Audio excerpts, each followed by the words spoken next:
ಬೆಳಗಿನ ಜಾವದ ಶುಭಾಶಯಗಳು. ನೋಡಿ, ಸೂರ್ಯ ಉದಯಿಸುವಂಥ ಕ್ಷಣ, ಪ್ರಶಾಂತವಾದಂಥ ವಾತಾವರಣ, ಸೊ ಮನಸ್ಸಿಗೆ ಮುದ ನೀಡುವಂಥ ವಾತಾವರಣ. ಎಷ್ಟೊಂದು ಅದ್ಭುತವಾಗಿ ಸೂರ್ಯ ಉದಯಿಸ್ತದೆ ನೋಡಿ. ಏನನ್ನು ಇದು ತಿಳಿಸುತ್ತೆ ನಮ್ಮ ಲೈಫಿಗೆ ಅಂತಂದರೆ, ನಮ್ಮ ಪ್ರತಿನಿತ್ಯ ಜೀವನದಲ್ಲಿ ಆಗು ಹೋಗುಗಳು, ಅಂದರೆ ಕಷ್ಟ ಸುಖಗಳು, ನೋವು ನಲಿವುಗಳು, ಸೊ ಏನೇ ನೋವಿದ್ರೂ ಸಹಿತ, ಏನೇ ಕಷ್ಟ ಇದ್ರೂ ಸಹಿತ ಕ್ಷಣಿಕ ಅಂತ ಹೇಳುವಂಥದ್ದು.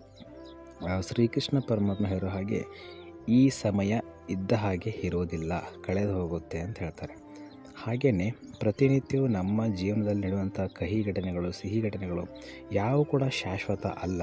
ಸೊ ಅದು ಪ್ರತಿನಿತ್ಯ ಹೇಗೆ ಸೂರ್ಯ ಉದಯಿಸ್ತಾನೋ ಹಾಗೆ ಕ್ಷಣಿಕ ಅಂತ ಹೇಳುವಂಥದ್ದು. ಏನಪ್ಪ ಅಂತಂದರೆ, ಅದು ನೋವೇ ಇರಲಿ, ಕಷ್ಟವೇ ಇರಲಿ, ದುಃಖವೇ ಇರಲಿ, ಸುಖವೇ ಇರಲಿ, ಸೊ ಎಲ್ಲವನ್ನು ಸಮಾನವಾಗಿ ಸ್ವೀಕರಿಸಿ ಜೀವನ ಅನ್ನುವಂಥ ಈ ಒಂದು ಮಧುರವಾದಂಥ ಪಯಣವನ್ನು ಸಾಗಿಸಲೇಬೇಕು. ಹಾಗೆ ಪ್ರತಿದಿನವೂ ಸಹಿತ ಒಂದು ಹೊಸ ಕನಸಿನೊಂದಿಗೆ ಮತ್ತೆ ಹೇಗೆ ಸೂರ್ಯ ಉದಯಿಸುತ್ತಾನೋ ಹಾಗೆ ನಮ್ಮ ಜೀವನ ಕೂಡ ಎಲ್ಲ ಕಷ್ಟ ಕಾರ್ಪಣ್ಯಗಳನ್ನು ಮರೆತು ಮತ್ತೆ ಅದೇ ಉತ್ಸುಕತೆಯಿಂದ ಹೊಸದಾದಂಥ ದಿನವನ್ನು ಪ್ರಾರಂಭ ಮಾಡುವಂಥ ಸಂಕೇತ ಅಂತಲೇ ಹೇಳ್ಬೋದು. ನೋಡಿ, ರವಿ ಕಾಣದನ್ನು ಕವಿ ಕಂಡ ಅಂಥೇಳಿ, ಅಂದರೆ ಅಷ್ಟೊಂದು ಅದ್ಭುತವಾದಂಥ ಜೀವನ ಆ ಭಗವಂತ ನಮಗೆ ಕರುಣಿಸಿರುವಂಥದ್ದು. ಎಲ್ಲ ಜೀವಿಗಳಲ್ಲಿ ಶ್ರೇಷ್ಠವಾದಂಥ ಜೀವಿ ಅಂದರೆ ಈ ಮಾನವ ಜೀವಿ. ಅದನ್ನು ಯಾವ ಥರ ಬಳಸ್ಕೊಳ್ಬೇಕು, ಯಾವ ಕ್ಷಣ ಹೇಗೆ ಈ ಒಂದು ಸಮಾಜದ ಒಳಿತಿಗಾಗಿ ಬಳಸಬೇಕನ್ನೋದನ್ನು ನಾವು ಅರಿತುಕೊಂಡ್ರೆ ಇನ್ನೂ ಅತ್ಯದ್ಭುತವಾಗಿ ಇರುವಂಥದ್ದು ನಮ್ಮ ಬದುಕು.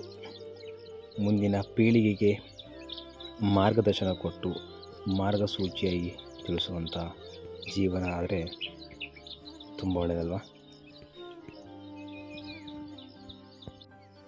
ಪ್ರತಿನಿತ್ಯವೂ ಸಹಿತ ಹೊಸ ಬದುಕು, ಹೊಸ ಉತ್ಸಾಹ, ಹೊಸ ವಿಚಾರಗಳನ್ನು ಇಟ್ಕೊಂಡು ಬರುವಂಥ ಸೂರ್ಯನ ಥರ ನಾವು ಸಹಿತ ಅಷ್ಟೇ ದಿನಂಪ್ರತಿನಿತ್ಯ ಹೊಸ ವಿಚಾರಗಳನ್ನು, ಹೊಸ ಆಲೋಚನೆಗಳೊಂದಿಗೆ ನಮ್ಮ ಜೀವನವನ್ನು ಪ್ರಾರಂಭಿಸೋಣ ಅಂತ ತಿಳಿಸ್ತಾ, ಮತ್ತೊಮ್ಮೆ ಎಲ್ರಿಗೂ ಶುಭೋದಯನ ತಿಳಿಸ್ತಾ ಮತ್ತೆ ಸಿಗುವ ನೆಕ್ಸ್ಟ್ ಅಪ್ಡೇಟಲ್ಲಿ. Until then, bye bye, take care, thank you so much.